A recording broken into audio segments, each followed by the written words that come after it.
Assalomu alaykum vodiy gullarim xulislari, bog'bonlar, dehqonlar. Xudo xolasa mana oxirigacha o'zimiz chaynaydigan giloslarimiz pishib yetilib mana uzilyapti. Xudo xolasa bu ko'chatlardan ko'paytirib qo'yganmiz. Mana ko'ryapsizmi hosilni, hosildorlik juda ham yuqori.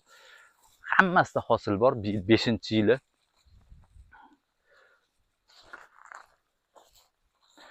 Hosildorlik zo'r. Bitta bu bas, boshqa sortlardan ham Svitarena bor, Jantret bor, Skina bor, Lipans bor. Hamma sortlardan ko'paytirib qo'yganmiz. Mana oxirgacha uzumlar uzilyapti. Terim davrida biz. Mazasi ham zo'r bor.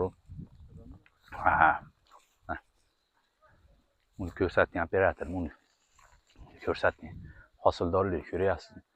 Mana bu Bakstagi bekin bo'ladi. Mana uni ko'rsating. Ko'ryapsizmi? Bu qarang. Hosildorlik tana bo'ylab qiladi, tana bo'ylab har bitta shoxida bor. Tilimiz ham Xorazmcha ketib qolaveradi shoxasiga deyapman mana. Mana har bitta shoxida mana. Qarang, hosildorlik. Xudo xolasa sizlarning ham xonadonlaringda mana shunaqa chiroyli giloslar, meva qilib turadi. Oz qoldi. Mana bu juda ko'p tarqatdim. Keyingi yilga ham katta partiyada ko'chatlarni tayyorlab qo'yganman. Faqat garantiyalik mana shunaqa ko'chatlar kerak bo'lsa, shu vodiy gullaridan murojaat qilaverasizlar. Mana hosildorlik. Bu bog'da yurib borib odam mazza qiladi, borib. Odam zo'r dam oladi. Qorayib pishgan, qorayib.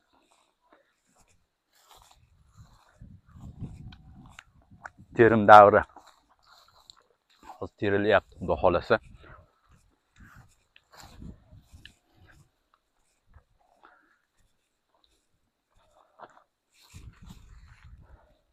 Mana uni qarang. Juda chiroyli holatda. O'zim ham mazza qilib yuboraman, boru boqqa kelsam mazza qilib yuboraman o'zim ham. Mana shu hosilni ko'rib qilgan mehnatlarga lak bosib qo'yasizlar. Xudo xolasa dehqonga rahmat deb qo'ysalaring.